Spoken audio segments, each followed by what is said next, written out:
Добро утро, велиме за Драги Змијанац, извршниот директор на првата детска амбасада Меѓеши. Добро утро. Господине Змијанац, последниот скандал со присуство на детска порнографија во социјалните мрежи. Дали ова повторно нас не изненадуваат вакви работи или за вас беше очекувано?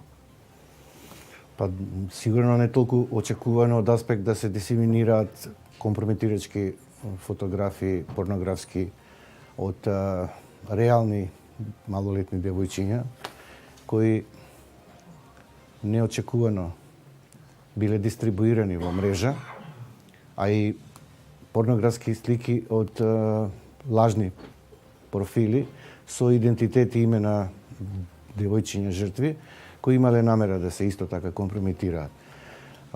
Ова можам да кажам дека говори за еден не само општ пад на моралните вредности, него и на губење на и семејните вредности, губење на контакт и комуникација на родителите со децата, слика една за воспитно-образовниот систем, како ни функционира, и една апсолутна отуѓеност и потреба на децата да веројатно привлечат внимание па и на овој начин, неочекувано меѓу своите другарчиња, кои исто така сликите биле злоупотребувани и ставени на тапет. Дали имате информации колку такви фотографии од тие затворени групи се префрлени во јавните групи и какви последици можат да... Групата во моментот е под истрага и на јавно обвинителство и на МВР. Ние во петокот доставивме подитно до Оделението за компјутерски криминал да се сузбие и да се стави под контрола оваа група, иако имаме неформални информации дека тие веќе се дислоцирале на некои други групи. Но замислете дека интернетот е толку продорен да не може така лесно да тие фотографии веќе кои имаат светлина на денот и кои многу мина од тие 7300-400 колку се имаат прикачено веќе ги виделе. Секако траумите по девојчињата се големи и тука треба сериозно да се постапи по нивниот заштита на личните податоци и нивниот интегритет, а и мора да внимаваат тие што ги злоупотребуваат, да знаат дека поседување, дистрибуција на детска порнографија е кривично дело и дека може да се санкционираат од 5 до 8 години затвор. Сериозен е проблемот, она што можам од страна да кажам како граѓанин. Мене ми остави впечаток како е можно да се случува ваква масовна појава, а институциите воопшто да не се упатени на тоа. Мене ми изненадуваат вестите кои ќе прочитам дека многу видни бизнисмени, политичари поранешни, па дури некои членови од институциите биле вклучени, дали со намера да следат за да ја сузбијат и да ја најдат трагата или било причина и тие да видат што се случува е многу индикативно. Мислам дека е несериозно како држава да дозволиме толку време тоа да се случува и толку млади луѓе да бидат ставени во канџите и во мрежата на педофилските вуајери кои може да бидат овие фотографии злоупотребувани и уценувани самите девојчиња. Јас во една изјава веќе кажав токму за Слободен печат дека многу често искуствата говорат дека овие компрометирачки фотографии можат да посегнат и по животот на децата самите да си го одземат од едноставна причина што се ранливи и не знаат како да се справат.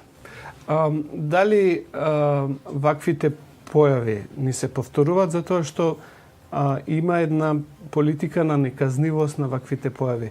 Дали имате податоци колку луѓе се изнесени пред лицето на правдата за ова кривично дело, затоа што тоа и добро вие рековте, за тоа можете да завршите и во затвор? Вие знаете дека долго време, уште 2008 година и заклучно со 2014 многу се залагаме за педофилите и педофилскиот интерес и воопшто за полов напад на малолетно дете да биде високо санкционирано. И за полов напад на дете казните се 14 години, но она што успеавме во законот во кривичниот закон да воведеме како наше залагање иницијатива е поседување и дистрибуција на детска порнографија.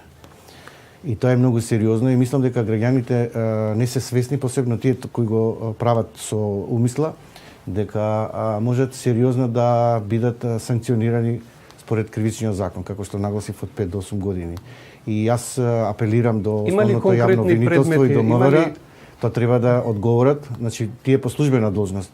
Основното јавно обвинителство по дојава на допрен глас нема потреба да чека некој да му прати писмо. Значи самото тоа што ние сме се обратиле во петокот до Министерството за внатрешни работи, до Оделение за компјутерски криминал, е веќе доволна индикација дека МВР и основното јавно обвинителство треба да ги најдат сторителите на ова кривично дело и да ги санкционираат.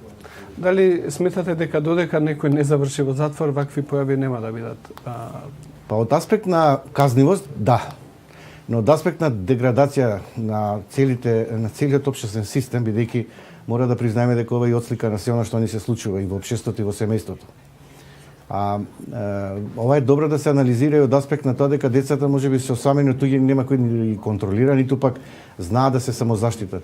Ние несомнено уште пред 10 години стартувавме со еден документарен филм Сајбер насилство, каде што од игра на компрометирачки фотографии доаѓа да се вмешаат полицијата, родителите, целиот образовен систем и децата сваќаат дека со лични фотографии не сме никој да си поигрува затоа што станува збор за интегритетот на детето. Тоа е предвидено и со Конвенцијата за правата на детето, каде што правото на приватност е загарантирана и каде што децата треба да бидат заштитени од можна злоупотреба и компрометирање. На почеток спомнавте за улогата на семејството и образовниот систем. Да. Дали ова е аларм дека родителите треба да покажат поголемо внимание или да поминат подолго време со нивните деца и да следат што прават нивните деца на социјалните мрежи? Како ги поставувате прашањата, така се сеќавам за сите оние наши пораки кои ги праќавме, дали денес го гушнавте вашето дете, дали денес разговаравте со вашето дете и дали му кажавте колку го сакате. Недостаток и отсуство на љубов и комуникација меѓу родителот и детето, нешто што е многу важно. Значи не е доволно да бидеш физички присутен со детето, треба да разговараш што се случува. Па дури да бидеш информатички и подкован за да му кажеш на детето кога отвара Инстаграм профил дека треба да го заштити, какви содржини може да споделува со свој другарче, дека може да биде жртва на педофилски мрежи, е многу сериозна ситуација. Второ, воспитно-образовниот систем, го знаете дека е фокусиран на образование, многу малку на воспитание. Ако веќе е фокусиран и на образование, нека се едуцира децата за меѓуврсничко насилство, за сајбер насилство, за можни последици од сајбер насилство, за можни последици од детска порнографија и на тој начин на некој начин ќе ги охрабрат децата да бидат малце самосвесни за да се саморегулираат во користењето на интернетот. Интернетот дава многу можности, но и е замка за многу недоволно упатени и информирани, освен ако кај дел од нив имало намерна тенденција да продуцираат вакви фотографии со цел да бидат забележани, што искрено не верувам. Дали нашите училишта, пред се основните и средните училишта, наставниците се свесни дека и тие имаат улога на некој начин да ги... Тие се воспитувачи подеднакво. Значи, од самото дете кога оди во градинка, првиот рол модел на детето е воспитувачката, па наставничката, па класниот раководител, па сите професори кои се. Секако тие не може да ја земат целата улога на одговорност кон правилниот раст и развој на детето, но може да ги детектираат одредените состојби кои се случуваат, да алармираат, да посочуваат до родителите, да направат едно заедништво меѓу родителите, воспитно-образовниот кадар и стручните служби во училиштето, да детето на некој начин не само што биде информирано, туку да му се даде и можност да превземе одговорност за сето тоа што му се случува, ама да знае за можните последици од користењето на интернет. Господине Змјанов, ви благодарам на разговорот.